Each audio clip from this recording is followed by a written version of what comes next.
हरे भरे खेतों के बीच बसा था एक छोटा सा गांव, सारोजिनी ग्राम। यहाँ के लोग सीधे सादे थे, उनकी जिंदगी प्रकृति के साथ जुड़ी हुई थी। लेकिन सारोजिनी ग्राम का एक राज था, एक कहानी जो पीढ़ी दर पीढ़ी सुनाई जाती थी। घने जंगल में पुराने पेड़ों से घिरा और अनदेखी चिड़ियों के गानों से सुरक्षित एक जादुई कुआं था।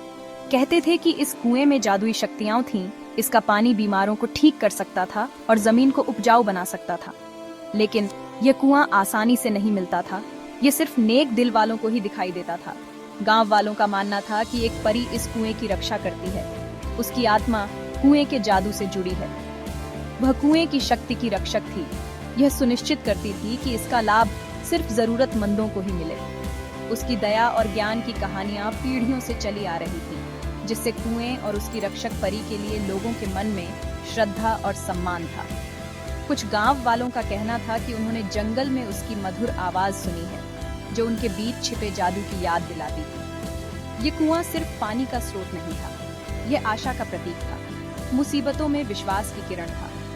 ये गांव वालों को उन अनदेखी शक्तियों की याद दिलाता था जो उनकी जिंदगी को प्रभावित करती थी, प्रकृति और अलौकिकता के बीच के नाजुक संतुलन की। और इस तरह जादुई कुएं और दयालु परी की कहानी सारोजिनी ग्राम में फलती फूलती रही, विश्वास की शक्ति और अनजान के आकर्षण का प्रमाण। सारोजिनी ग्राम के बाहर एक छोटे से घर में मोहन नाम का एक लड़का रहता था। मोहन अपने नेक दिल और हमेशा खुश रहने के लिए जाना जाता था। हमेशा जरूरतमंदों की मदद के लिए तैयार रहता था। वह अपनी विधवा माँ के साथ रहता था, जो अपनी दयालु प्रकृति और अटूट विश्वास के लिए जानी जाती थी। लेकिन किस्मत ने उनके साथ क्रूरता की थी। मोहन की माँ बहुत बीमार हो गई थी। एक अजीब बीमारी ने उन्हें जकड़ लिया था, जिसका इलाज गांव के वैद्य के पास भी नहीं था। दिन रात में बदलते गए और हर पल के साथ उसकी हालत बिगड़ती गई। माँ, हिम्मत रखो, मैं तुम्हें बचाने का कोई रास्ता ढूंढ लूंगा। मोहन बहुत दुखी था। उसकी माँ, उसका एकमात्र सहारा, उससे दूर जा रही थी। वह दिन रात उसकी देखभाल करता। उसका छोटा सा दिल चिंता से भरा हुआ था। गांव का वैद्य अपनी पूरी कोशिशों के बावजूद कोई इलाज नहीं बता पा रहा था। उसने मोहन को बताया कि उसकी माँ की बीमारी उसकी समझ से बाहर है, शायद कोई अलौकिक शक्ति काम कर रही है।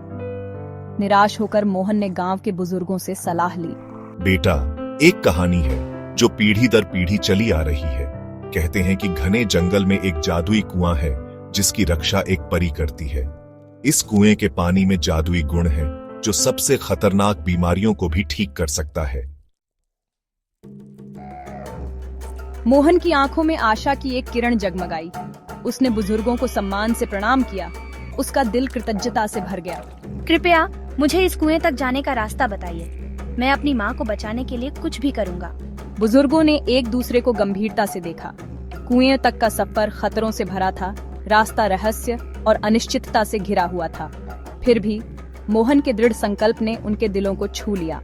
कुआं आसानी से नहीं मिलता बेटा, यह सिर्फ नेक दिल और अच्छे इरादों वाले लोगों को ही दिखाई देता है। तुम्हें हिम्मत और विश्वास के साथ इस सफर पर निकलना होगा। गांव के चौक से उत्तर की ओर जाने वाले रास्ते पर चलो। जब तुम घने जंगल के किनारे पहुंच जाओ, तो हवा की आवाज को ध्यान से सुनो, वह तुम्हें कुएं तक ले जाएगी। बुजुर्गों के आशीर्वाद और आशा से भरे दिल के साथ मोहन अपने कठिन सफर पर निकल पड़ा। वह घने जंगल में चला गया। घने पेड़ों की छाया उसके चारों ओर डरावनी तरह नाच रही थी। जंगल अजीब आवाजों से भरा था, पत्तों की सरसराहट, झींगुरों की आवाज, जंगली जानवरों की दूर की पुकार। अपने डर के बावजूद मोहन आगे बढ़ता रहा। उसकी माँ के लिए उसका प्यार उसे आगे बढ़ा रहा था। उसे गांव के बुजुर्गों की बातें याद थीं। उसका दिल इस उम्मीद से जुड़ा था कि कुआं उसे वह चमत्कार देगा जिसकी उसे सख्त जरूरत थी। जैसे जैसे वह जंगल में आगे बढ़ता गया, हवा की आवाज तेज होती गई, उसे अपनी मंजिल की ओर ले जाती गई।